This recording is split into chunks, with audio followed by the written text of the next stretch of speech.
tally. I'm asking you what you... I sent her money, she sent me... Just a second.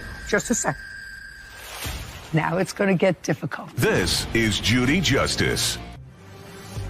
Jill Wyatt is suing her ex-boyfriend, John Moore, for the money he spent while she was in jail. Court come to order. All rise. Have a seat, please. Case 3046, Wyatt versus Moore. Thank you. Welcome. Miss Wyatt, how long were you and Mr. Moore in a relationship? We've known each other for about 18 years. Did you ever live together? On a couple of occasions. When was the last time you lived together? January, I believe, 2022. Were you living in a house or an apartment? It was a house. Was it a lease? Yes. Was the lease in your name, Mr. Moore's, or both? No. Apparently, it was an arrangement that he had with the person that he gave the money to. There was no paper. We're getting far off the field, but it's getting more interesting.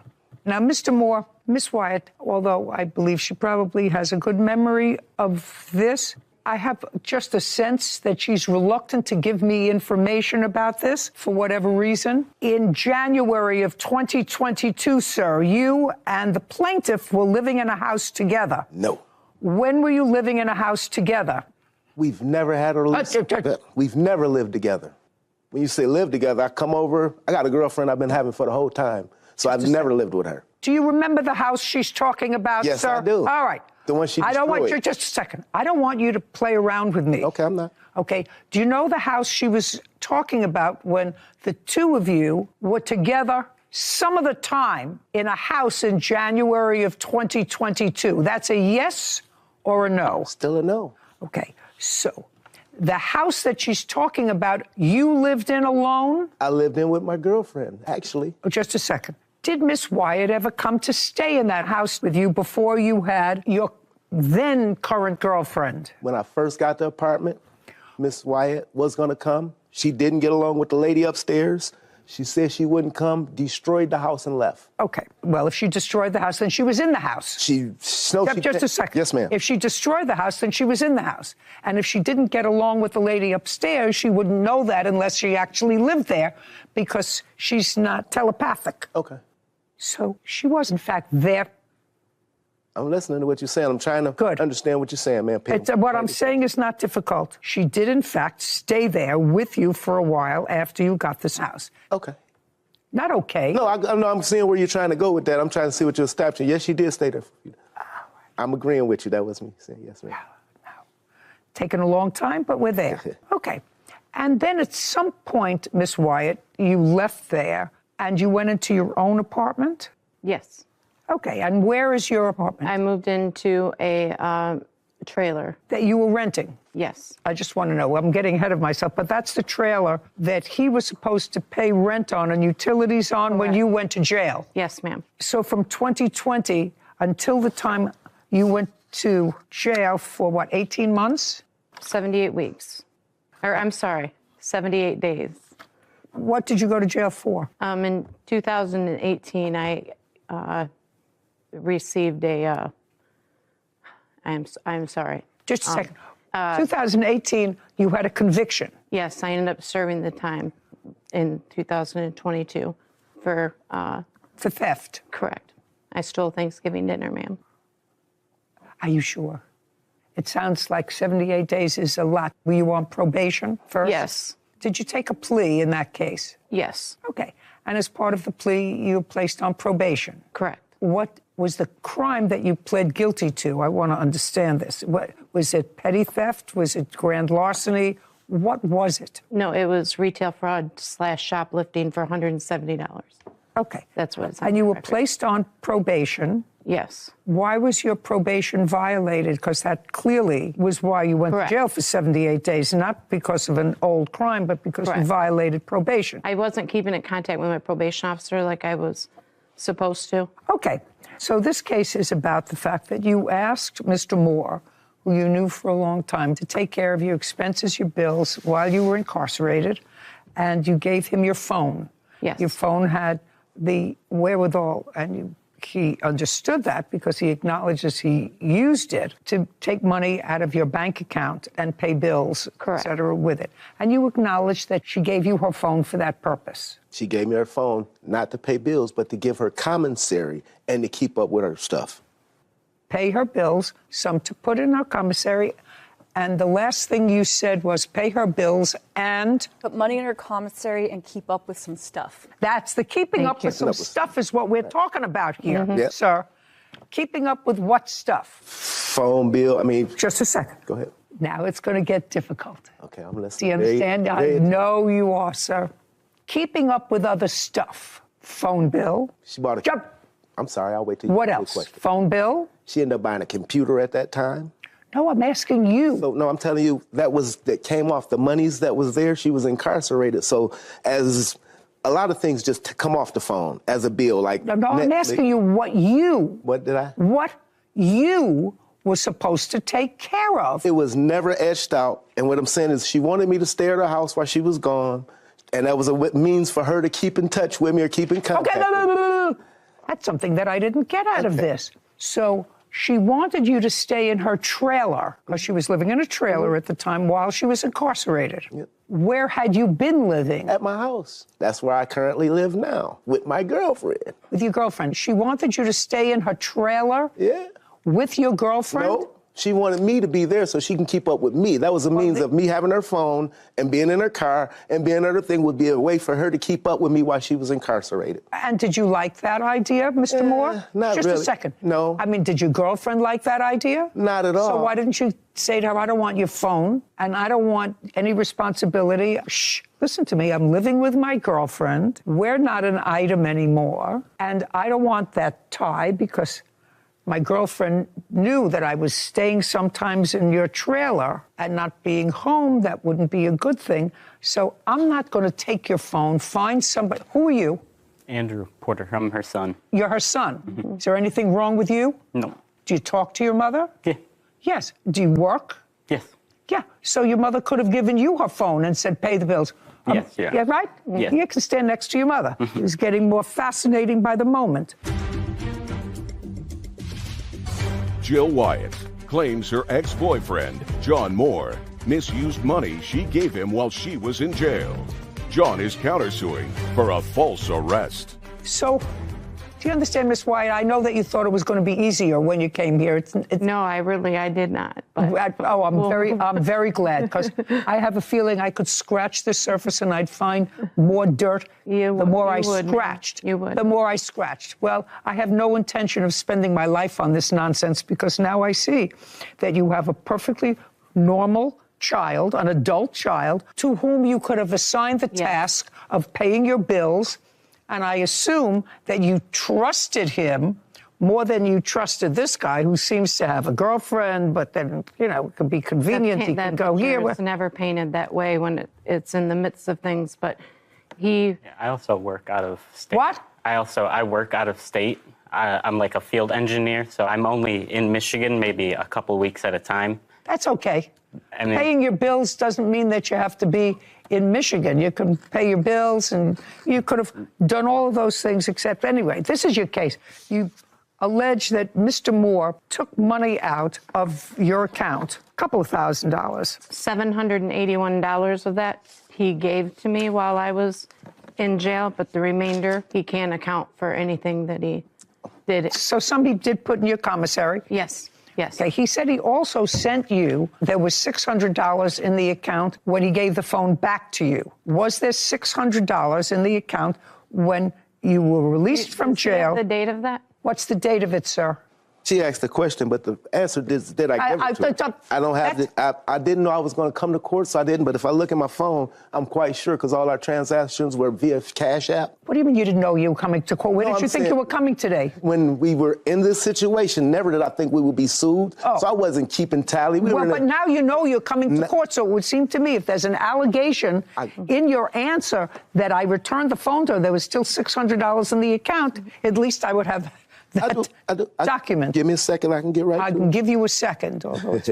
I believe that amount was for the August rent. on it. Just a second. All I'm asking you is, did he put $600 when he gave you the phone? Was there still $600 in the account? No, that was like a month after. That was for August. What do you mean it was for August? What does that mean? For the August rent. This whole thing with not living with me and not being with me or whatever is untrue. When I got out of jail, we were supposed to be working together, living together. This was no anything like he's describing with having somebody else or anything like that. I would like to see, Mr. Moore, when you gave her back the phone, that there was $600 on the phone. It's her phone. I'm not Just sure. Just a second. I'm saying I don't have evidence of her phone. Okay, now. But I gave, if you asked her, she'll tell you I gave her $600. You say that the money that you used, and you acknowledge that you used some of the money, was because you drove her car for a half a block. Nope, it was more than a half a block. Well, just a second, let me see. It says that. Just a second. I drove her car 1 block to my job. So it wasn't a half a block. Just a second. I drove her car 1 block. I apologize, it wasn't half a block. Put your hand down. To my job when she was in jail, and the alternator went out, and it was impounded. Now, explain that to me. You drove her car, you had your own. For some reason, you drove hers. Why don't you give me a 1 sentence as to why you drove hers? 1 sentence. 1 sentence. On my truck, I had my equipment, my lawn equipment, and I was just going 1 block away, so I didn't want to have to turn it around.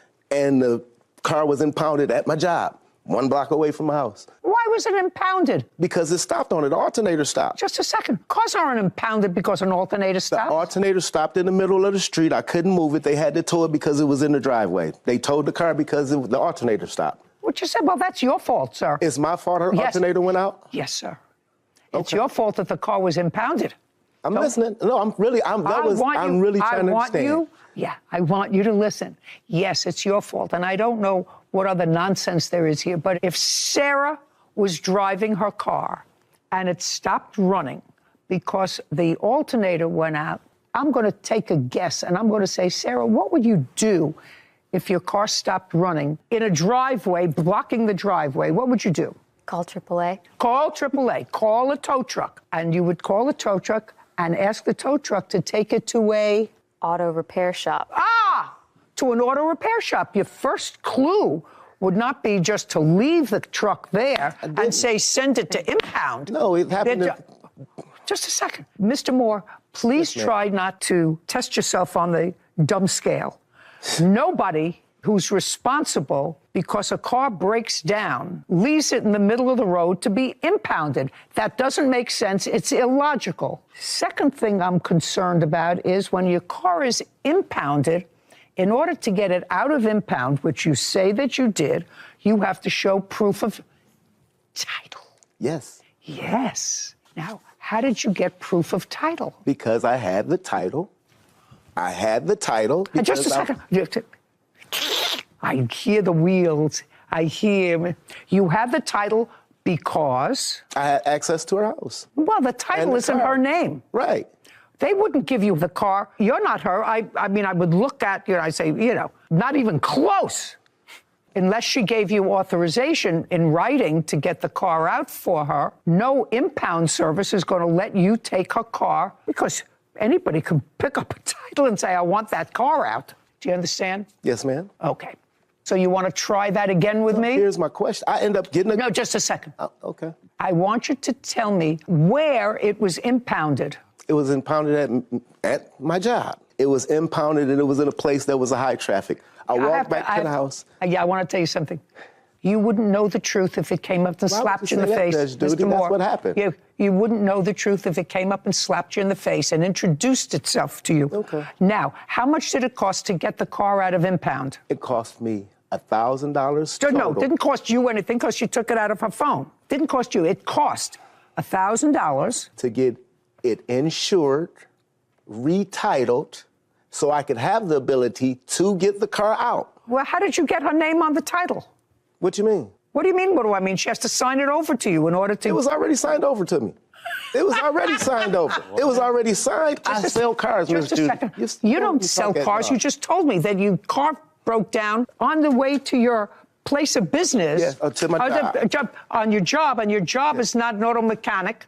or salesman for a car service, which is what you told me. I sell cars, Miss Judy. That's why the title was turned over to me, signed over, and I managed to get the car titled in my name. You want to try this on for me? Judge Judy, I'm sorry, I didn't mean to disturb you, but I was in a situation where it was impounded. They were charging $30 every single day, and she would have lost her car. So just say you. Just a second. No, I didn't. Just a second. I didn't forge anything. Well, you had to have forged something, sir, because if it was in impound, and what you're saying is they were charging $30 a day, she was going to lose her car. Your next statement was, because you keep digging that hole a little deeper and a little deeper, you couldn't get it out because the car was in her name, not yours, but you had the title because you had access to the trailer, which is what she's suggesting, and you went and forged her signature, got a new title, got insurance, and the car was clearly towed, but you got it out of impound,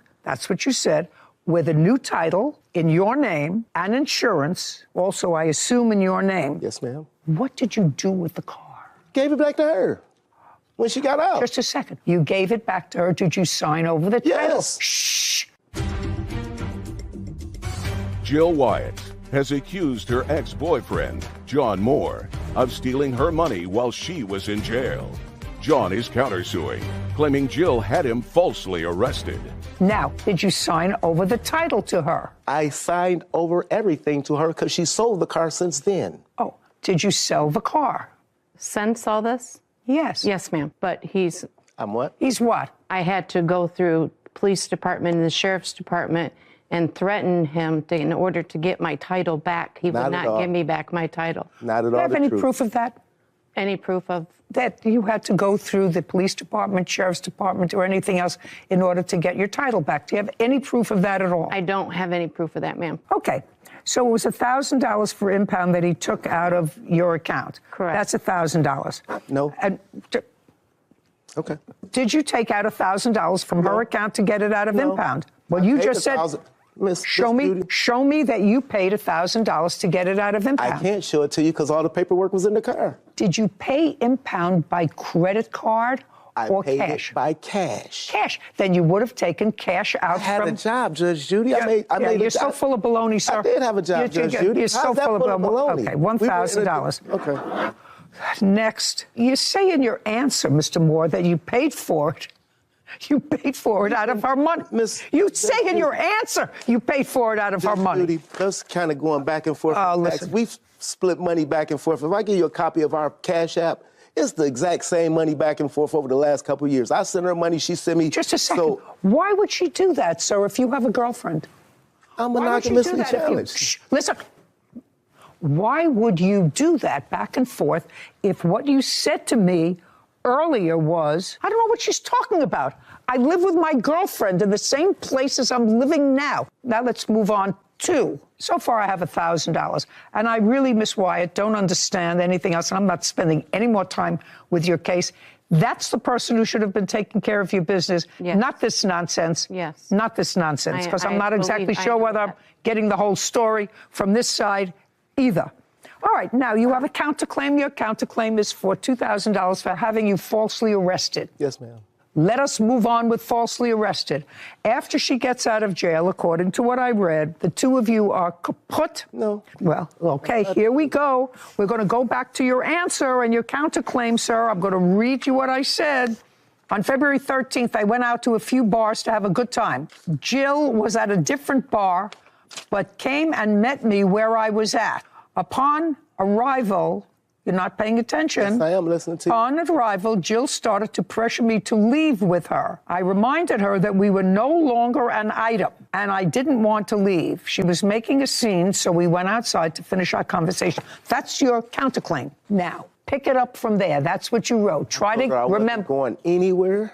Okay. And then she told me, I'll show you. But you told me this thing's, Judge Judy, if it's not accurate, would you want me to let you go ahead? Because I didn't write that. I signed it to them. They told me I'd be able to explain this to you as we're doing this here. I stopped and said, hell no, that didn't happen. No, we didn't fight. It wasn't one block. They said, you'll get a chance to explain that to the judge. Yeah, well, you shouldn't listen to anybody else. So when you sign a document that says, I Blash we Moore, were idle. being We didn't duly live sworn, deposes and says that this is accurate. We didn't live together. We still knew Would each you other. mind telling me what happened in the bar on February 13th? She told me she was going to get me locked up for domestic violence because I had assaulted her. I had not assaulted her. I told her whatever, and I walked back into the bar, sat down, the police pulled up, and they said, sir, would you come step outside? Excuse me. They said, would you come step outside? I stepped outside. They said, put your hands behind your back. We're locking you up for domestic violence. May I please have a copy of your complaint? I can give you all this, what I have from... Don't give me all that you have. So you saying the complaint, I was arrested on the spot. There was a disposition in that case. Yes, they dismissed it. Okay. This is all complaint to the disposition.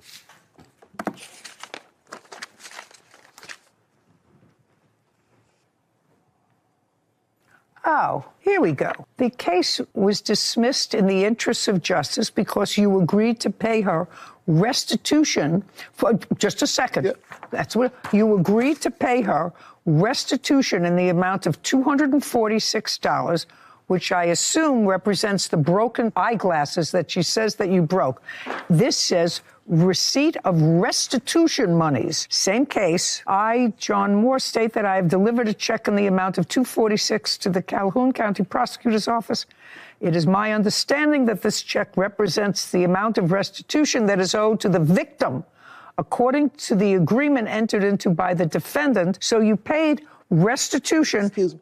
Judge, Just I'm trying to, if you say something, I want to clarify. just a second. Go ahead. Did you Just sign tell me this? when I can talk. Did you sign this? Yes, ma'am. Then you're cooked. So if it's over. I got a question for you. No, If I don't answer pay your for- questions. If I get off of work, I've been in this court case 5 times in a row.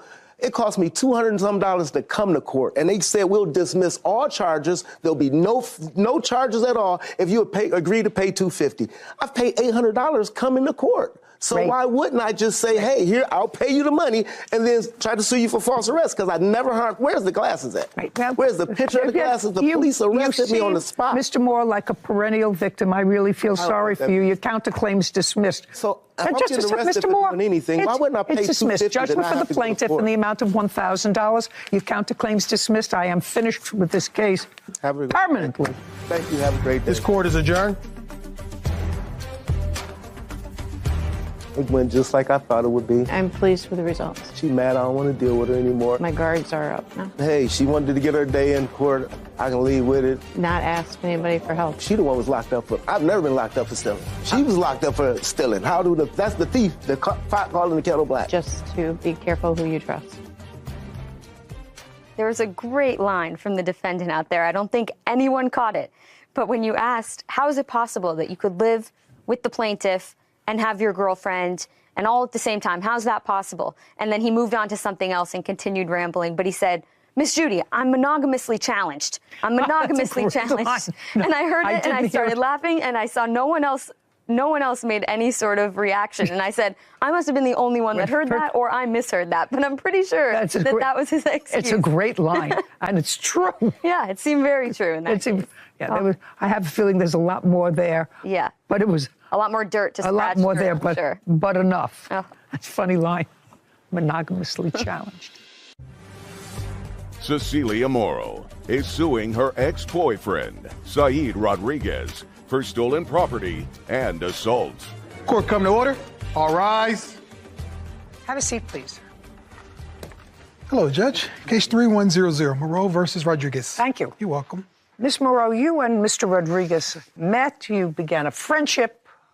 Could you give the dog to your witness, please?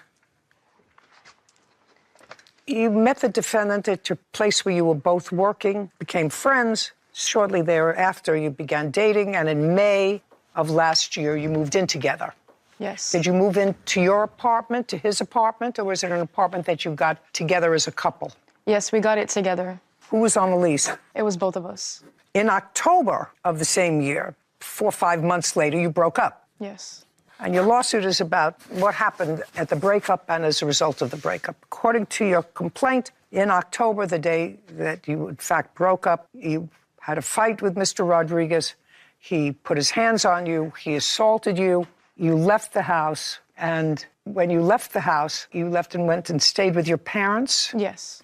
You claim that Mr. Rodriguez has some property that belongs to you Yes. in the house, and that the assault that took place was serious enough that you should be compensated for it, despite the fact that there was no police involvement in this, correct? Yes, ma'am. And there were no hospital records or no doctor's records. Yes, ma'am. Because you didn't go to the hospital or seek any medical care, correct? Yes. Okay. The defendant says that there was an argument. You did, in fact, break up. After you broke up, you came to his house, and there was an argument, and you did, in fact, assault him. He denies that he assaulted you at all at the beginning of October when you broke up. And he says that when you left, you agreed that he could keep the 2 corgis that you had together in the apartment. This is one of them. And that was in October. And sometime in December, this is his complaint, you called and said, could you take the dogs for 2 days? He said, okay, because there was a threat, and you haven't returned the dogs. He would like the corgis back. Correct? Correct. Now, this is one of the corgis. Where's the other? He was too big to fit on the plane. He's at home. Okay, so when were the corgis purchased? Her I got of March of last year, and the other one, Chip, I got in June of last year. So you had one when you and the defendant moved in together? Yes. Is that correct? Correct. Is this the one you had when you moved in together? Yes. So all the dogs were purchased after you lived together? Yes. Who were the dogs purchased from? Her I got from Petland in Frisco, and the boy he found on Craigslist. He found the dog because you wanted a second dog? Yes. Who paid for the dog at Petland? I did. Is that correct? That's correct. Is the dog registered? Yeah. And that's this dog? Yes. Sir, this is part of your complaint. You want this dog back. Yes, ma'am. You neither purchased the dog, correct? Correct. The dog is not registered in your name, correct? Correct. Why would you think I would give you this dog? Because the entirety of our relationship since we bought Fatty, I was the one taking care of her in the mornings. I would wake up 6 in the morning or whatever time it was, take her out, whether it was freezing cold, hot, raining. Who cares? And Who cares? of course, but also I have here pictures where she, once after the breakup, she was stating that she can't keep the dog's not worth the money. If you have statements that suggest that she gave you the dog, I'll read them. But on its face, the fact that you walk the dog in the morning or in the afternoon or at night has no relevance to this whatsoever. Well, I have the messages where she's saying that the dog is, not worth anything. I need to get rid of her. She's bad. She's telling me to come pick her up. May I see those, please? Yes, Your Honor. Here you go.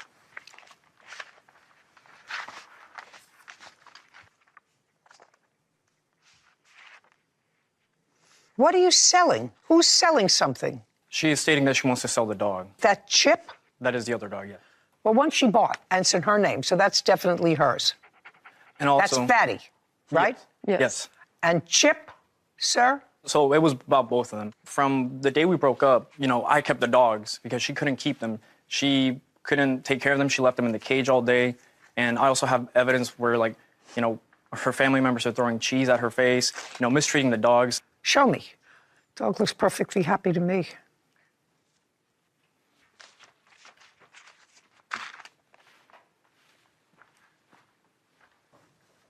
Oh, you can press play.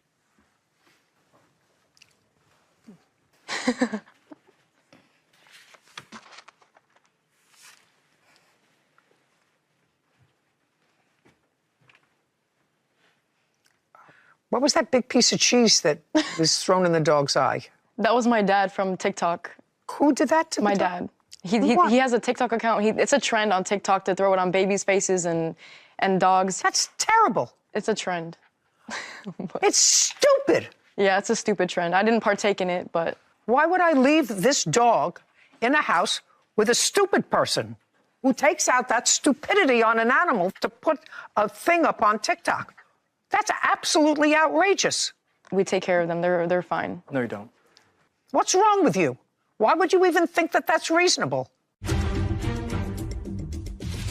Cecilia Morrow has accused her ex-boyfriend, Saeed Rodriguez, of assaulting her and stealing property. Saeed is countersuing for the return of 2 corgis and claims he was the one assaulted. Why did you leave the dogs at his house for 2 months? It wasn't 2 months straight. It was probably like a week or two No, straight. it wasn't a week or two.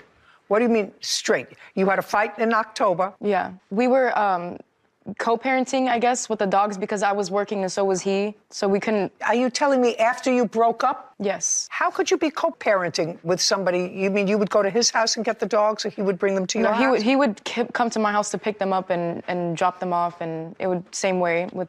And he would see you? Yes. He would see you? Yes. Did you have conversations with him? Nothing important. Well, I want you to tell me, after you broke up, how did you arrange that you would co-parent for the dogs? There wasn't really an agreement. It was just, I'm busy, can you pick him up? Yes, and then same. Not true. Now, this argument that you had in October when you broke up, you want to tell me about it, and then I'm going to get back to the dogs. So he assaulted me. He punched a hole in a TV. He bought the TV, but still, he punched it because I told him if he was going to put his hands on me, then we're actually done. But he punched the TV instead, and I have pictures of what he did that night. I don't care if he punched a hole in the TV. It's his TV. Yeah, he punched holes in the apartment that we were staying at as well. You're still in the apartment? Yes, Your Honor. He's still there. Did you take her name off the lease? Yes, Your Honor. I don't care what he did to the apartment, madam. He's still in the apartment. He's going to have to pay for any damage. Let's move. You didn't call the police as a result of whatever incident happened in the house. You said he got mad at you, he accused you of cheating. That's what you said in your complaint. He came in, he jumped up on top of the bed, and then he choked you, and then he hit you. You have photographs of that. Yes, I do. I'd like to take a look at them.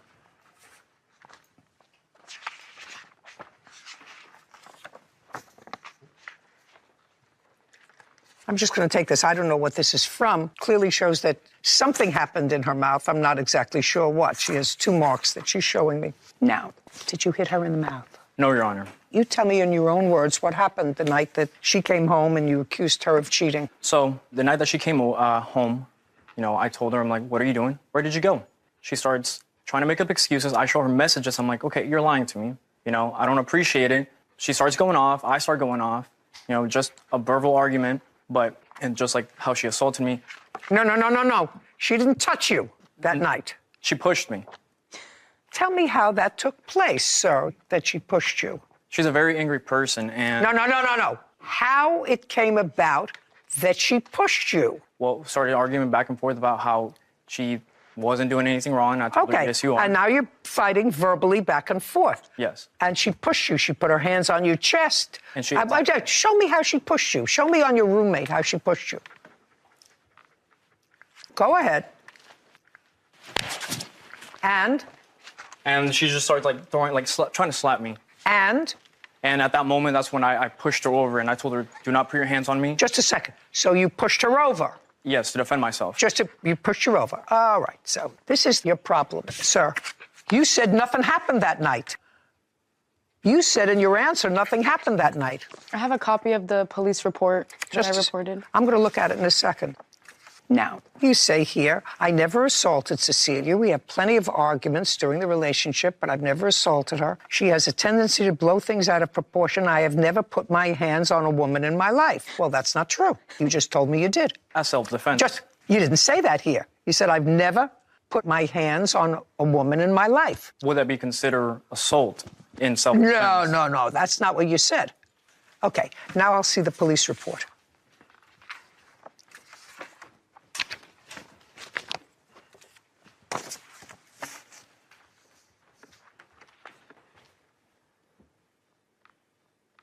Okay, so what you did is you came home after you were drinking for the night. That's what you told the police, that you had a night of drinking and you had a fight. He wanted to know where you were. She said the argument became physical. The defendant here grabbed her and pinned her onto the bed while he laid on top of her, holding her arms down. Proceeded to take his right hand and bruised and cut her lips. She was dizzy but did not lose consciousness. It was not because of the alcohol she had previously consumed. Cecilia said she eventually left the room and went to sleep. Just a second. So after this incident, when he allegedly hit you, causing this injury to your lip, you went back to living with him? Yes. Yeah? I'm reading this thing, and I said, well, she said she was assaulted. She left. She went home, and she went to live with her parents. But you didn't. You went back to sleep, and then you stayed with him because this incident, the one that you just described to me, happened on September 10th. And you went to the police on October 24th. Yeah. Then there was an incident on October 19th. She said you had another argument, but he did not strike her because she threatened to leave if he did. Instead, he punched holes in the apartment. She decided to leave after that and no longer is living with him. Okay, now, later on in the month, after the 19th, because now I am not considering what happened on September 10th, because you went back to live with him. Between September 10th and October 19th, did you share a bed? That's a question. Yes. Every day? No. 4 days a week? No. 5 days a week? You were living together until the 19th of October. Yes. Where did you live? Well, we had couches as well as a bed, so we weren't always sleeping together. That's not true. You know, I don't believe you. Okay, good. So I'm not even considering the 10th of September. Later on, there was an incident where he says you assaulted him. You came to his house where he was living now. You were living at your parents' house, right? Yes. And you came to the house. What date was that? It was like 2 or 3 days after the breakup. Was the breakup in October? Yes, Your Honor. It was October 12th. October 12th. Got it. You tell me what happened on October 12th. Did you go to his house? I can't remember. She was living with me. She was living with you? Until that day, October 12th. I moved out October 31st. I was still living with him on that incident that happened on October 12th. We broke up, and that's when he punched the... I have pictures right here when he punched. I heard punching the hole in the wall. I'm not interested. He still lives there. He's going to have to fix the hole in the wall. No, I'm saying that's why we broke up, because I told him if he put his hands on me, then... But he punched the TV instead. Now we're talking about his allegation that you assaulted him. I did not touch him. That is false. That's your counterclaim that you have. Then I have to figure out what to do with these dogs. So I have pictures and I have messages where... I want to know when it happened and where. Let me show you. No, I want you to tell me. When did it happen and where? It was a day or two after I had left, which might have been October 14th or 15th. And she was upset because I had already picked up Fatty because she asked me to. She texted me, I want my stuff back. I want the dog back. And I told her, I was like, no, if you already filed the lawsuit against me, let's just go about it the legal way. I told her, do not show up at my house, which I clearly have messages where I state not to show up. And in those messages, she threatens to murder me, find me, and kill me. At that moment, I told her, if you do not leave, I will call the cops. And in that second, she lashed out, grabbed my neck, and scratched my whole neck and my shoulder. And that's... What date was that? So October 14th or 15th. And then you went to the police on October 24th for the first time? Yes. Is that correct? Yes. Okay. Can I see your photographs, please?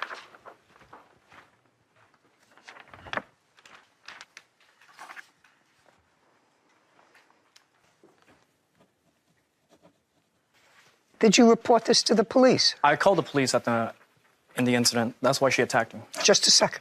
Did the police respond? The police did respond. They did not want to take a report. Kevin, would you show this to the plaintiff, please? He pulled a gun out on me, and that's why I brought her as my witness, because she was there and saw everything that happened that night. Cecilia Morrow claims her ex-boyfriend, Saeed Rodriguez, owes for an assault and personal property. Saeed is countersuing for the return of 2 corgis and says he was the one assaulted. Now, did he pull a gun out before this happened? I want you to explain exactly how it happened. The reason I went to his house is because I noticed on my credit card that he spent $600 on a PS5. He's 22, by the way. What is a PS5? A console for gaming with those kids play Fortnite, yeah. Okay, so he spent money from your credit card? Yes. Okay, had you contacted him about it? Yes, Well, you went? I have, yes. Okay. And he took my dog as well, and she is my ESA animal. I can't be separated from her. That's not true. She is my ESA animal. She's what? My ESA animal, emotional support animal. It's registered with the government. Do you want to see the... I'm not interested. Okay. Do you work? Yes, I do. I'm a realtor as well as a financial advisor. Do you see a therapist regularly? I need to. Yep, that's not what I asked you. Do you see a therapist regularly? No. Who did you get to write the letter for you that indicated that this corgi that you left behind is an emotional support animal? That's a question. Madam, look at me. It had to be a doctor, correct? Yes, it is. It had to be a doctor. Yes. What's the name of the doctor? I have No. The answer is, You don't know offhand the name of the doctor, is that right? Yes. Does the doctor live in the area where you live? No. How many times did you personally visit this doctor? Not once. It was registered through online. The answer is never. Yeah. So you're trying to tell me that I should look at a certificate that some doctor gave you online that you needed a support animal when you are not in any psychiatric care and haven't been. The doctor never examined you, but for a fee, pay attention, for a fee, wrote you a letter so that you could make this an emotional support dog. Now I want you to tell me in what month? May. And I have the registration if you want to take a look at it. I don't want to take a look at it at all. It's nonsense. You know it's nonsense, and I know it's nonsense. Now, there are several reasons why you get these nonsense online from close the cover before you strike doctors that will attest to the fact that you need a therapy dog in order to survive. There are several reasons for it. You want to take it to work? No. What was the reason? There has to be a reason. Yeah. I'm really smart. I know. Really smart. It was so we didn't have to pay the pet deposit, so when we got the apartment. There you go. So it was a fraud. No, but that Just a second. So it was a fraud. So you committed a fraud, so you didn't have to pay a pet deposit for your animals. When I asked you, you want to read me back the answer when I asked her, do you see a psychiatrist? And she said, no, but I need one. And you knew you needed one in May when you had to pay the pet deposit. No, I need You two. two people are really cute. Is that what she said? Yes. Yeah. Okay. Mr. Rodriguez, the plaintiff owns the dog. She owns the dog. She paid for the dog. It's registered in her name. The fact that you were a good caretaker, I can't help you with that. The dog looks as if it's in pretty good shape. Believe me, if the dog didn't look as if it was in pretty good shape, somehow I would find a way. But right now, the dog looks as if it's in pretty good shape. I'm directing the plaintiff, however, that in the event that she has to remove the dogs from her parents' house where she's living, that she's precluded from selling them or giving them away until she gives you an opportunity to take them. I'm also directing you, because I assume you live with your parents, and I assume your father's going to be watching this, or I would tell him when I got home that the judge called you a moron. I will. You can tell him that. I will. And I suggest to you that if you want to own a pet, I've had pets all my life, you have to protect your pet from morons. Yes. Whether they be little children who are morons or adults who have nothing better to do than to make TikTok videos using somebody else as a fall person. Frightening. As far as the assaults are concerned, I find that you both assaulted each other on 2 different days. There's no question in my mind that you assaulted him, and there's no question in my mind that as a result of her pushing you, and you have a temper because I know that you broke some of the things in your apartment, that you did, in fact, do something in her mouth. It didn't remove her teeth, but clearly, whatever you did to her face caused her lip to hit her tooth, which caused it to have a bruise on it. Anything else that I have to consider? Yes, all the furniture that I left at the apartment. Did you have a moving company come and move stuff for you? That's either a yes or a no. Yes. I read the papers. You Yes. did. On what date did you have a moving company come? It was November 1st. When you hired the moving company, did you give them a list of things to move? Yes. And did they move the list of the things that you gave them to move? Yes. Correct? And they moved them. Yes. So that part of your case is dismissed. It's over. She's keeping the dogs. And we're done here. Case is dismissed. This court is adjourned. That's what happens when you get in narcissistic relationships. People manipulate you. I was with him since I was 15. I'm 19 now. Honestly, I was pretty upset with the outcome of the dogs. I haven't talked to him in months. This is the first time I've seen him in forever. She kept coming back. I mean, I don't like him. I don't want him ever. done means done, man. What's done is done. I was so surprised when I found out that she was only 19. Not a real stable place in your life to be getting a dog, and let alone 2, when you're not settled. You know, I think that's so unfair for dog owners when they're not settled. And, you know, it's just unfortunate. There's an immaturity. Yeah. I think what you're saying to me is there's an immaturity. Problem is when you're immature, you don't realize that it's a mistake because an immature person is making a mature judgment. What I actually found, I mean, it was stupid. It wasn't as if did something horrendous to the dog, but frightened the dog by throwing this square of cheese at its eye. Well, I've seen the trend, and it actually did start on babies, throwing slices of cheese on babies' heads in high chairs. What is happening to the world? Yeah. What's happening Too if much somebody time on thinks their that hands. that's funny to startle a baby or to startle a creature in order to make somebody else laugh? Yeah. You know, the world we live in today. If morons want to do that, let them stick a broomstick someplace and take a TikTok picture of it on themselves. Yeah. On themselves. I'm with Why you. choose some other living creature? I don't understand that. I'm with you.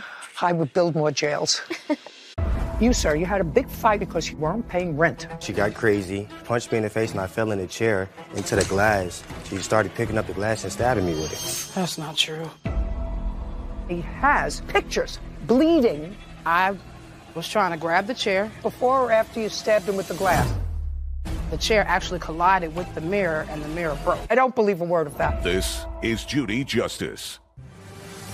DeAndre Benton is suing his former roommate, Chauncey Rayford, for personal belongings, lost wages, and an assault.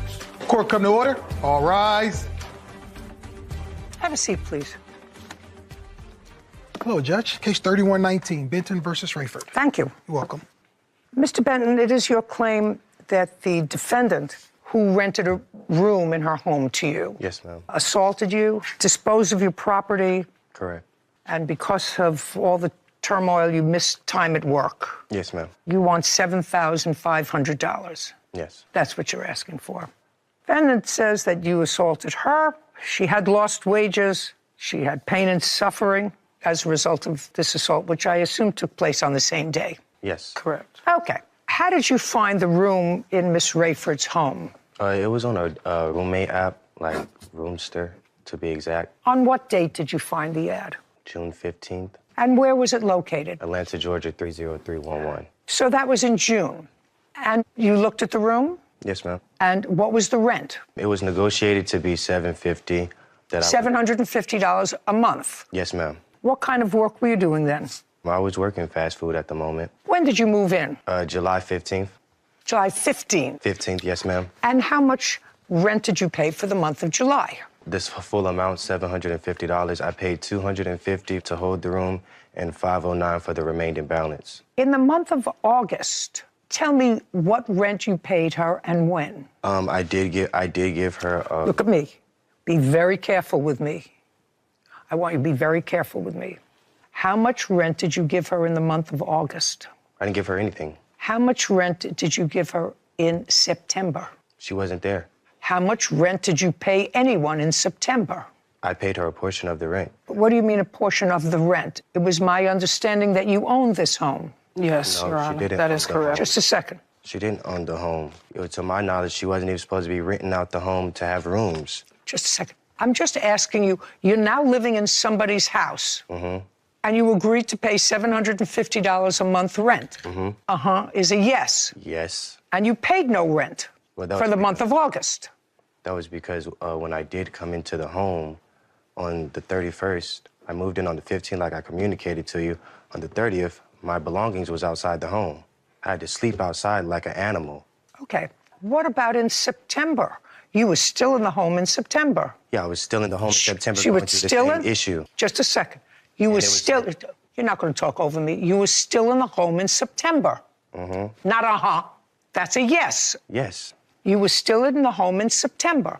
And how much rent did you pay in September? I paid her $500 in Just a September. second. In September, you paid her $500. Yes. Okay. October. Nothing was paid.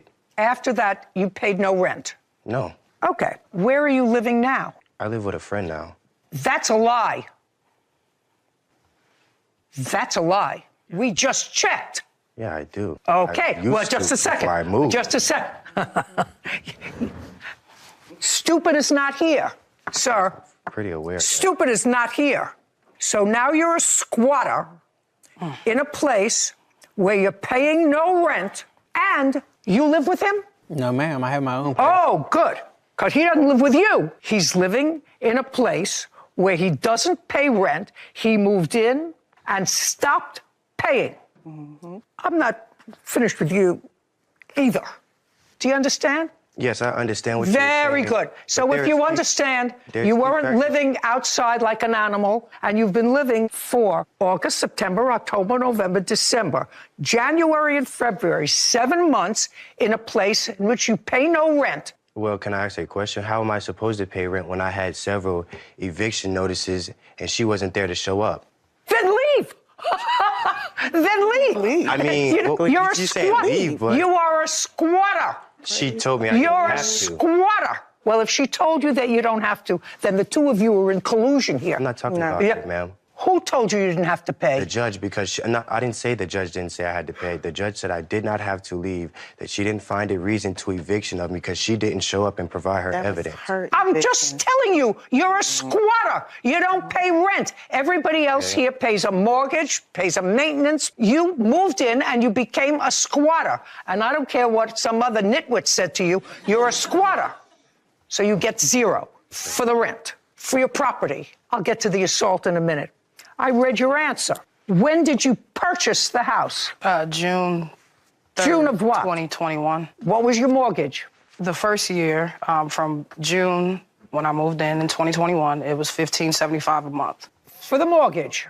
Correct. June of 2022, it increased by $40 and went to $1,615. In what month did you stop paying the mortgage? September of 2023. Why? DeAndre Benton claims his former roommate, Chauncey Rayford, threw away his property and assaulted him. Chauncey is countersuing for property damage and says she was the one assaulted.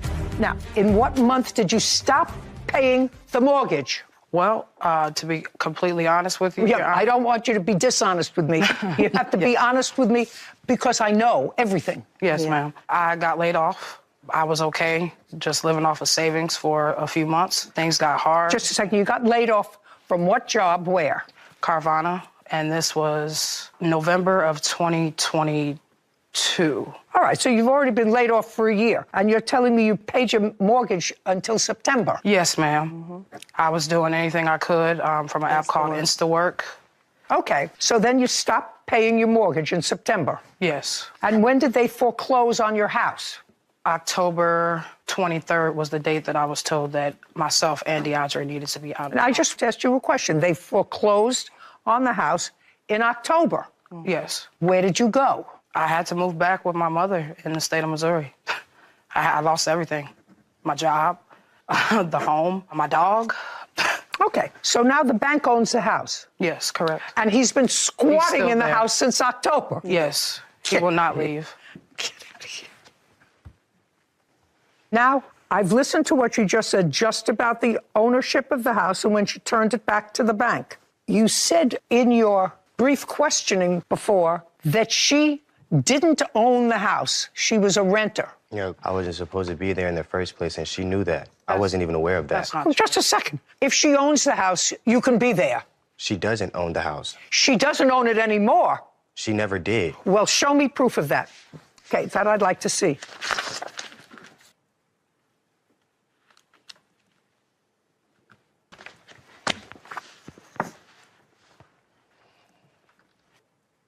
Were you renting with an option to buy? Yes, ma'am, with the option. Oh, I got it now.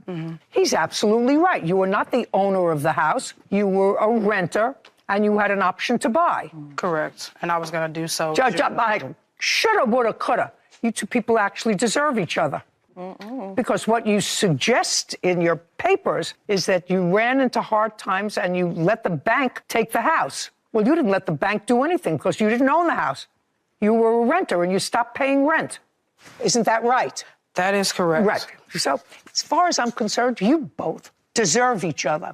I don't know who you're not paying rent to. Somebody owns this house. And they've been probably trying to get you out of the house for a very, very long time. The person that owned the home came to the home and said she was already far behind before I even moved in. That's the whole reason why Who I came. cares? What are you doing in a place where you're not paying rent? You're not supposed to be there. You're a squatter. Do I look like a squatter? You are one.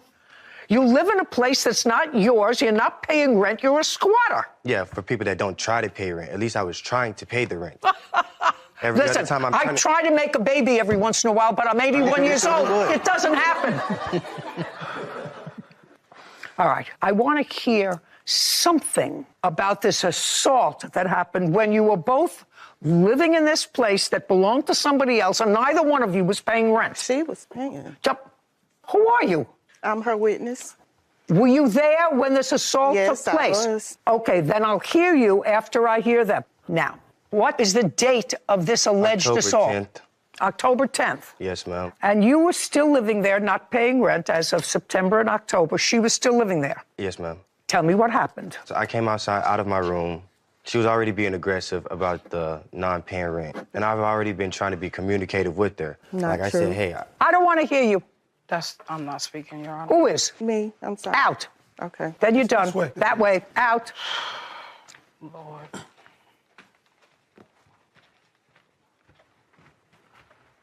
Go ahead. Basically, Now, I don't want to hear basically. I want to hear, to the best of your recollection, on October 10th, 2023, you were both in the house. You were in your room. she got crazy. Basically, long story short, she got crazy. I tried to come inside the house and sit in a chair. The lady pulled the chair from me. I have the pictures and everything of it. Pulled the chair from me. Punched Which me. lady? This one right here. Pulled the chair out from under you, tried to sit down. Yes, ma'am. And? Pulled the chair out from me, punched me in the face, and I fell in the chair into the glass. She started picking up the glass and stabbing me with it. And? And I had to call the ambulance. The police came. It took 45 minutes. May I see the police report, please?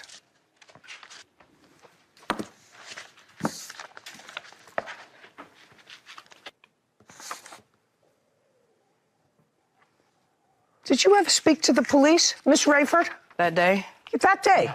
No, ma'am. I ended up leaving because... Okay, just a second. Don't tell me because. The police have memorialized what they saw on the 10th, and they saw him with multiple wounds on his body. Some were bandaged and some not. You were not in the house.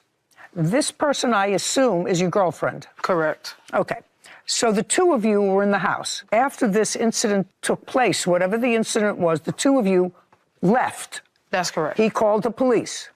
I'm not sure what he Well, did. you didn't call the police. No, I did not. No. Now, so from you, I would like to see...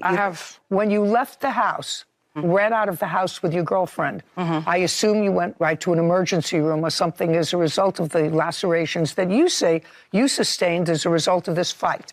So I'd like to see those records. I did not go to seek emergency treatment because I didn't have any insurance. I just bandaged it up myself. Well, where did you run to? To go and get bandage. And when did you come back to the house? I did not. That was my last day. So that was your last day. Okay. That's a lie. So now... She did. I would come back only to the return house. when he was not there to collect my things. Oh, so you did... Probably- Just a second. So you did go back. I have a feeling I was right. He would not be there when I would return. I have text messages of me asking my neighbor to let me know when he's not there as well. I have photos. I'm going to look at both your photos, and then you're going to tell me your version of what happened. Yes. Because there's no question that he was injured, because the police memorialized that. I assume he has photographs as well. Now, I want you to tell me your version of what happened. I was working from home. He was already up that morning, and he was the one being loud. He was sitting at my workstation, and I kept asking him politely to move so that I could go ahead and start working. He refused to move. He told me he had a right to sit wherever he wanted to in the home. Now, mind you, he's never... Just a second.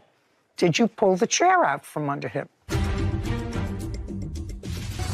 DeAndre Benton has accused his former roommate, Chauncey Rayford, of throwing away his belongings and assaulting him. Chauncey is countersuing, claiming DeAndre damaged property and assaulted her. Okay. Did you pull the chair out from under him? No, he was not sitting at it at that time. I was trying to move myself. He had walked outside the front door, and as he did that, I was trying to grab the chair, and he ran towards it and sat in it. And that's when the chair actually collided with the mirror, and the mirror broke at that point. And then? And then he proceeded to pick up pieces of glass, and I have the photos of my injury right here. That's a lie. I don't want to hear you. He also damaged my work equipment. I had just started that job July 17th. Lost my job on Friday, October 13th, because he damaged my computer. I have a police report that I filed because... I'd like to see it. When I did return to the home, after, stitching myself up. You didn't stitch yourself up. I did go and get bandages. You didn't stitch yourself up. Well, okay. The wrong verbiage. Yeah. This is what I submitted Just a online. second. I asked you for your police report. Yes. Period. Okay. Show it to me. It's right here.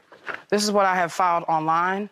After communicating with my job, they told me in order for them to... This is on the 12th. You said this happened on the 9th. It did happen on the 9th, Your Honor. And what I did was I was in communication with my employer to see what they felt was best because... What does she do for a living?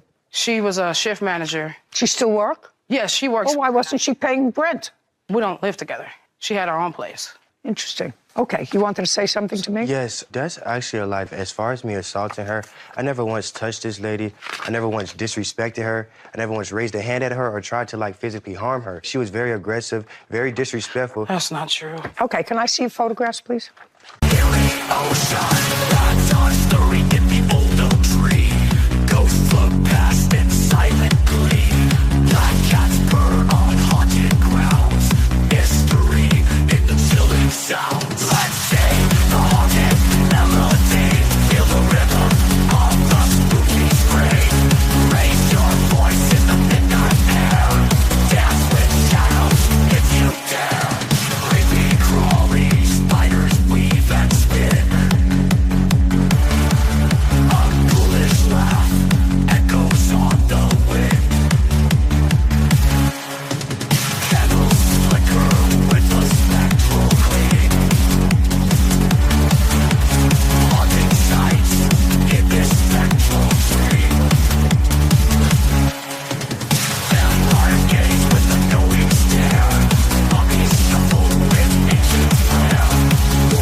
This isn't sitting well with me. This was supposed to be easy. I don't have my truck or my money. How does that work? And then I offered to just go down there and get it myself. And then he said that there was no place. I said, okay, but how do I get it home with no place? So this whole time he was kind of dragging me on. And then this is the picture of another truck that he sent me. That's a picture of him? Yeah, he's posing in front of the truck, the second truck he supposedly had bought for me. At the auction, yeah. He just told me he bought the second truck at an auction. There's no indication that that auction house where he said he bought it sold a truck that he said that he bought, either in June or July. Got that right? Yes. Okay, I don't have to waste any more time. You have no paperwork, Mr. McIntosh, that you bought this truck. You have no proof at all that you brought this phantom truck to her house. Why would she be asking for her money back? Because I bought her a truck and I dropped it off in front of her house, left her the paperwork saying what's wrong with the truck and the truck. She says that she didn't want it, so I said my finder's fee was only like $400, and that's $200 for just a bus ticket to get there. She can sell the truck and get her money back. That's what I told her. $2,700, judgment for the plaintiff. Thank you very much. This court is adjourned. I hope this don't affect the relationship with my nieces and nephew. I'm not really here to bad talk to anybody. I just wanted, my money back. I left it there with the papers and the receipts. Right is right, wrong is wrong. She said she didn't want it. I told her she can sell it back, get her money back. I feel like he kind of screwed it up in a way. I just want to be a good uncle all the time. I love when a website is so meticulous and gives us all the evidence that we need. This website had a very well planned out photos. A towing company. Towing and auctioneer house had every single auction, every car that was sold, photos, the username of the person who purchased it, and the price of the vehicle. I can't imagine a company like that doing that voluntarily. And it has to be by law to be licensed in order to avoid stolen cars being auctioned off. Has to be very smart. Yeah, good way to track the evidence. That was the... Annabelle Barone is suing her ex-boyfriend, Asael Arteaga, for a loan. Court come to order. All rise. Have a seat, please. Hello, Judge. Case number 2060, Barone versus Arteaga. Thank you. You're welcome. Ms. Barone, case is not a very difficult one. You met Mr. Arteaga? Arteaga. Take your hands out of your pockets. At a bar? Yes. When? Back in June of 2021. Did you ever live together? No. You always maintained your own residence and he his? Yes, the apartment I owned was always underneath my name. But he never lived there? No. Good. But you bought a car. Yes. In what month and year did you buy a car? I ordered a Tesla back in, if I'm not mistaken, May. And May of what year? May of 2021. Was it a new car? Yes. Give me a rough number. How much was it? Out the door, 72,000. And what color did you order? Black. This is what the case is about, and it's going to take me very, very little time to resolve the case. You ordered the $72,000 car in black, and because of whatever strange reason, you wanted the car wrapped. Now, I think most people know what that means, and I think I know what that means. That means you take a perfectly good car and you put a different finish on it. Is that what it means? Yes. You buy a car that has a nice shiny finish and looks clean, and then you put something on it that, I don't know, looks like it's been sitting out under a volcano. I guess you could say that. What? I guess you could say that. I just did. And that cost money. It cost an additional, I think, according to the papers that I read, $3,800. No, it's $3,950. How much? $3,950. And you had some of that money, but you gave him, transferred to him, $1,800 on your credit card. Yeah, so it was an agreement made between... No, I didn't ask you. I didn't. You transferred to him $1,800 towards this wrap on his car. I made the payment for him. You made the payment for him on a credit card? Yes. And according to you, your arrangement was that he would pay you back monthly $100. Correct. You don't dispute that. She offered. Yeah, she offered. And you did, in fact, on 3 separate months, pay her back $100. Yes. And that means that in your view, it was a loan. Well, it was more of a gift. Well, then why would you pay her back $100 a month, Mr. Artiega? Because our finances are much different. What do you mean I was getting a car. I ordered a car, so it was a gift for me. Because she already knew that I was looking for a PPF, which is a paint protection film. So I'm more... Listen to me. Yeah. You're not answering my question. You're doing a dance around my question. If it was a gift to you, this $1,800 towards the wrap for your car, why did you pay her back $300? To help her out. Yeah. And then you stopped, because that sounds ridiculous. You still have the Tesla? I still do. Yes. You making payments on it? Yes, ma'am. Good. What kind of work do you do? I'm an electrical superintendent. Expensive car. Indeed it is. You're a single guy? Yes. That's what single guys do with their money. Tell me why you stopped paying her back, Mr. Artiega. Things got sour very quick. So things got sour with the relationship? Yes. Okay. And is that when you stopped paying her? Yes. Good. Judgment for the plaintiff in the amount of $1,500 is what he owes you for the balance of the loan. Thank you. We're done. This court is adjourned. We broke up. It was a nasty breakup. There was bad feelings and tensions between the both of us. It was a bad breakup, yes, but there's a lot more details to it. It was just out of pettiness at the end of the day. Because she caused a lot of rift. I'm just not going to loan out money to just anyone from here on out. I'm glad it's over. And I'm really happy I get my $1,500 back.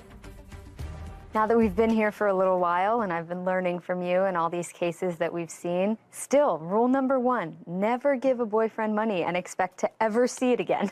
You will never see it again. It gets messy, it gets entangled, and we see it time and time again. So it's just hits even harder at home. Have you noticed, Sarah, that it's probably 80-20 that women give money to boyfriends? At least what we've seen here, yes. You know, and if this is a microcosm of the world, and I don't know what that is, I haven't been able to figure it out. I've been doing this kind of business for 30 years, and I can't figure out why. Perfectly lovely young woman, guy's buying a $72,000 car and says, hey, babe, I'm short $1,800. Well, if you're short $1,800, buy a cheaper car. Yeah. You know, there are cars that cost less than $72,000. Anyway. But women should be smarter and not agree to do that. They ought to make mandatory watching these cases as part of a growing up process. A lot of great life lessons, for sure. Case 2073, Joseph versus Williams. All parties, please step forward. Donnell Joseph is suing his niece, Tina Williams, and his sister, Martha Williams, for personal property. Mr. Joseph, these two ladies are your half-sisters? My half-sister and her daughter, my niece. So, what's your first name? Martha Williams. Martha is your half-sister. Yes. And your first name? Tina. Tina is your niece. Yes.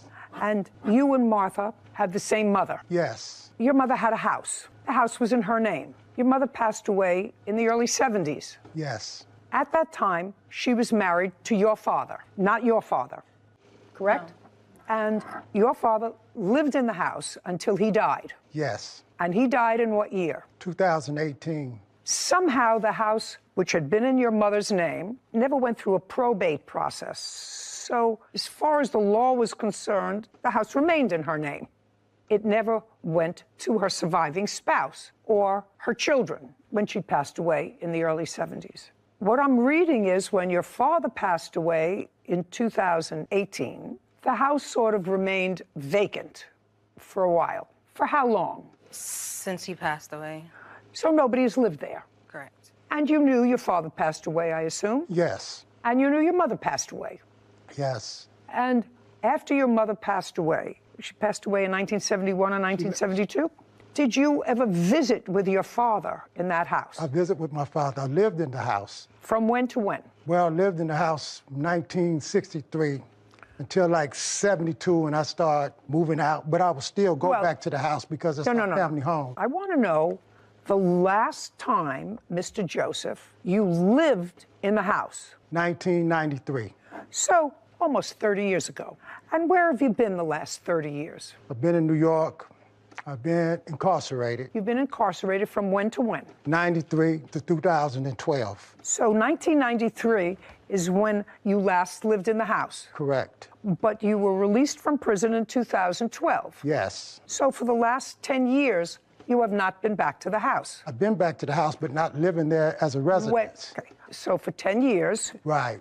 As an adult, how old are you? I'm 64. As an adult, from age 54 to 64, you had access to the house, visited your father in the house. Right. Not before then. Right. Okay, and you haven't lived there full-time in decades. Correct.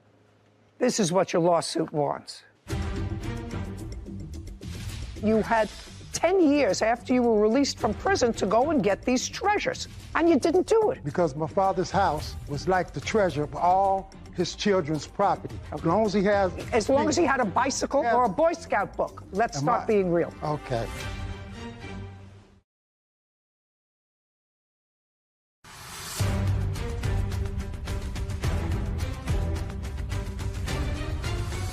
Donnell Joseph claims his niece, Tina Williams, and his sister, Martha Williams, threw away his personal belongings. Tina and Martha are countersuing for the cost of a cleaning crew.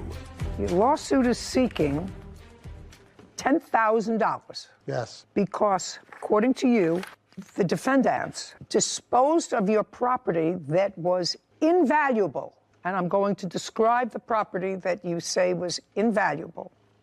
A 1911 Boy Scout handbook. Yes. That you treasure.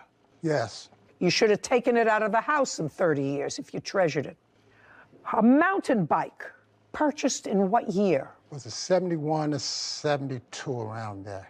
I know it was a 3-speed, 10-speed I got. That was in 1970 in the Univega. You wanted it, this 50-year-old mountain bike? You should have taken it over the last 10 years.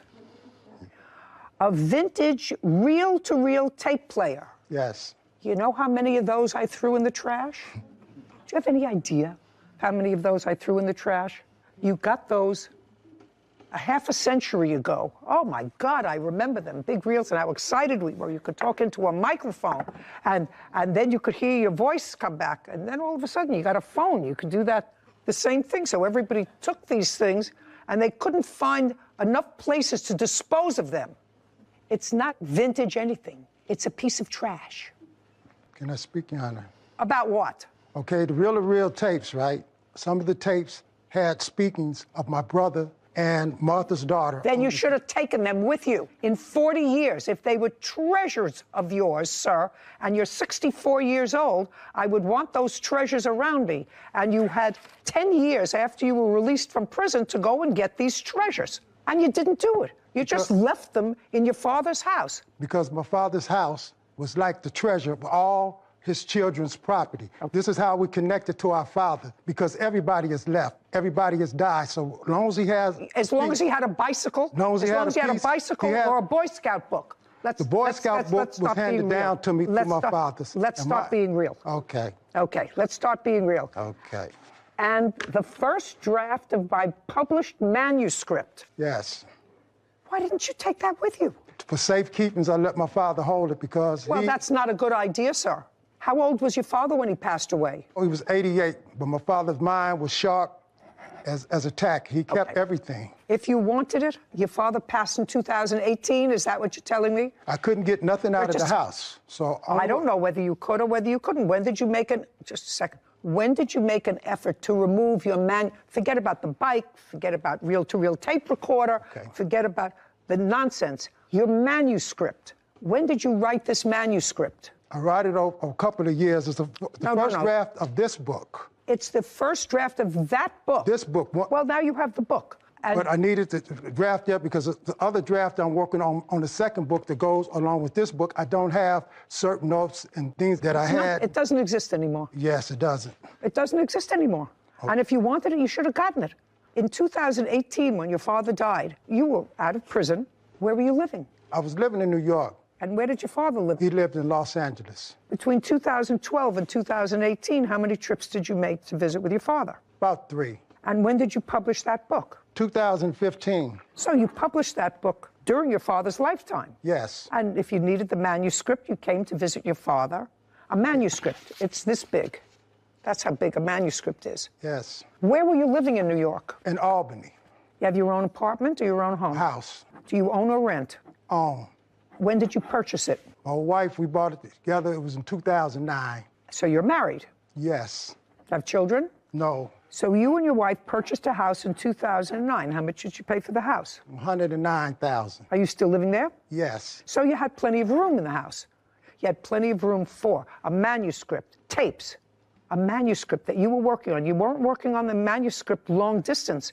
What I'm telling you, Mr. Joseph, is the things that you're suing for are nonsense. Okay. If things that you wanted, that a grown-up man, 64 years old, gets if he wants them, it's not that you're homeless. You have a home that you purchased. You went to visit your father 3 times, anything of value. We're not talking about furniture and antiques and a grandfather clock. We're talking about things that can fit in a tissue box. Yes. You put them in your suitcase and take them with you if they're valuable. I couldn't visit California before that because of the conditions of my parole. So the times that I could go, I can go out there, and I had to have... You told me you went out there 3 times. Yes. When your father was alive. When I had permission to go. So I couldn't, after my father passed away, I couldn't go in the house because that would violate the probate thing. So I had permission to go into the house. You're not understanding me, Mr. Joseph. Okay. You're not understanding me. You went there 3 times after you were out of prison, after you had a home, after you were married. When you went there with a suitcase, don't tell me violating your parole unless you told me that. And in the suitcase should have been, when you returned from California to New York, small things of value that you say were invaluable to you, including a manuscript. Forget the bicycle. Forget the tape-to-tape reel recorder. The tapes that you say were precious to you, if they belong to you, put them in a suitcase. So there's a lot more about this that I don't quite understand. There's a lot about this that I don't quite understand. When your father passed away, who got the house? The house is... Your father passed away. What happened to the house? The house is still in probate. Oh, So during the probate thing, I had to have permission to take anything out of the house. Forget, I'm telling you, I've answered your lawsuit, sir. Okay. I've answered your lawsuit. Thank you. That you're a 64-year-old man, and if something that could fit in a tissue box was that precious to you when you visited your father and you had a home, you would have taken it with you when you left. Certain things I couldn't take. This is not a tea dance. The property has lost this, but I lost a sister in this process. He said he was... And it makes no difference of how this goes. I lost a sister. This isn't the probate court. So I would suggest that you all take a deep breath and say, whatever it is, let it be finished.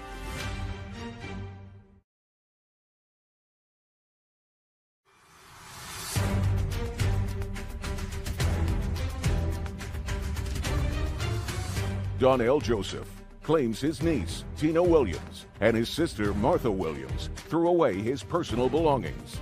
Tina and Martha are countersuing for the cost of a cleaning crew. I asked you if the house is still in probate, which is unfortunate because people didn't take care of the business. Who are the beneficiaries of the sale of the house? Me, my sister LaWanda, my half-brother Justin Joseph, my sister Sherry's 2 sons. Okay, let's try to clarify this. Are you the executor of the will? There's no will. My mom's the administrator of the probate. And I just got to be administrator. We had to go back and forth to court. We had no way of getting in and out of the house because we had no keys. Okay. And your father, I assume, had no will. He had no will. What's the value of the house? Well, we don't know because since Martha became the administrator, Just a second. What's the address of the house? My mom had the house appraised at $250,000. She's going to tell me. So the off-market says it's approximating $464,000. It's a 3-bed, 1-bath, 858 square feet. And the estimate? The range is between 400 and 515. Ooh, well, the family has a valuable asset that has yet to be divided after all this time. It's a good lesson for everybody out there. Make a will. Now you can tell me. Thank you. My grandma, which is their mother, she bought the house on her own with my mom's last name, which is her dad's statement. It's her maiden name, who she was married to. We don't know if they were married. That's what we're going through in probate. It's a process, but the beneficiaries would be Donnell, my mom, and 2 heirs of a deceased sibling. Donnell has also been in jail for most of my life. He hasn't been to California at all, so I wanted to back that up as well. Well, he's not entitled to anything. Okay. If he wanted these items that were valuable to him, he should have taken them during his 64 years. The most safest place that I had in the world for my valuables to be held was my father. If you own a home in New York with your wife and you had an opportunity to take these valuable things because you said you visited with your father after 2009, then you should have taken them. And don't tell me it was the safest place because... Not only the safest thing, but my father...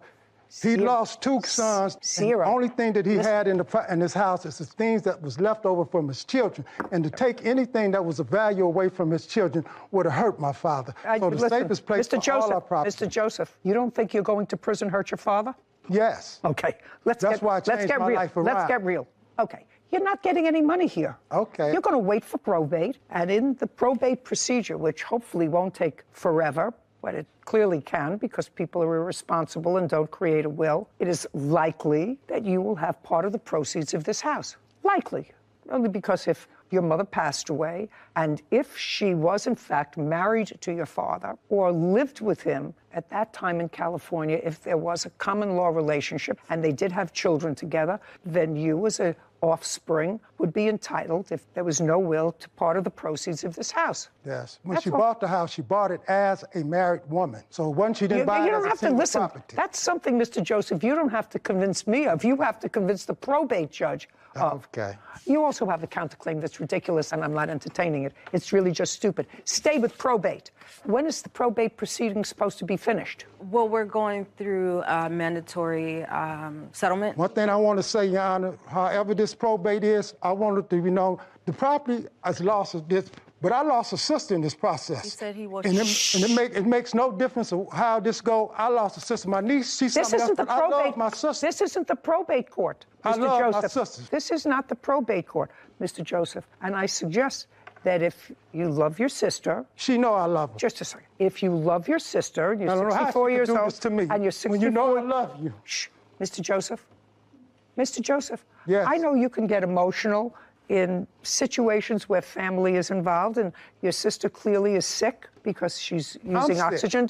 I just had liver surgery. Mr. Joseph, what I'm telling you is, if you have an opportunity in the probate court, I'm actually telling this to both you and Miss Williams, if you have an opportunity at your age and your stage to settle something that gives each of you something, maybe less than you would get if somebody was disinherited, but at this stage in life, at 64 years old, somebody who just had liver surgery and someone who must rely on oxygen in order to breathe, My common sense tells me that what you do is not to give the whole thing away to lawyers who are there sucking up whatever profits there are going to be in this house. Because if the house is worth $200,000, you're going to get a bill for $140,000 for the probate administrator, for the lawyers, and you're going to wind up with zippity-doo-dah. So I would suggest that you all take a deep breath and say, whatever it is, let it be finished. You have no case, Mr. Joseph. Rely on the probate system. I wish you good luck. I said your countersuit's ridiculous. And I'm dismissing. I have proof. I want to tell you something. Your countersuit for having to rehire somebody to move is ridiculous. I'm telling you, rely on the probate court. We are done here. Would you please let me present my countersuit? No, I read it. I read it. I'm dismissing it on its face. We're done. This court is adjourned. All I can say is I love my sister. Just the same thing that's happening, nothing. Whether it's a probate thing or not, that ain't gonna never change. I don't want to hear anything else. I'm always loving because that's my sister. Let the probate court decide it. You know, at 25, after doing season 1 of this show, I created and executed a will because this is a situation we've seen far too many times, and it's so unfortunate to see the breakdown of a family over something that could have been prevented had the mother, father, grandfather, grandmother created a will when they were alive to tell the rest of us how they'd prefer their property to be disposed of. It's fascinating to me that their mother is gone for 50 years. And for 50 years, that title to that house, which is Never got flagged, never was... Nobody ever thought about it. Yeah. And the father lived there for 40 years. Must have at least paid the taxes and maintenance because on it did, absolutely. And then...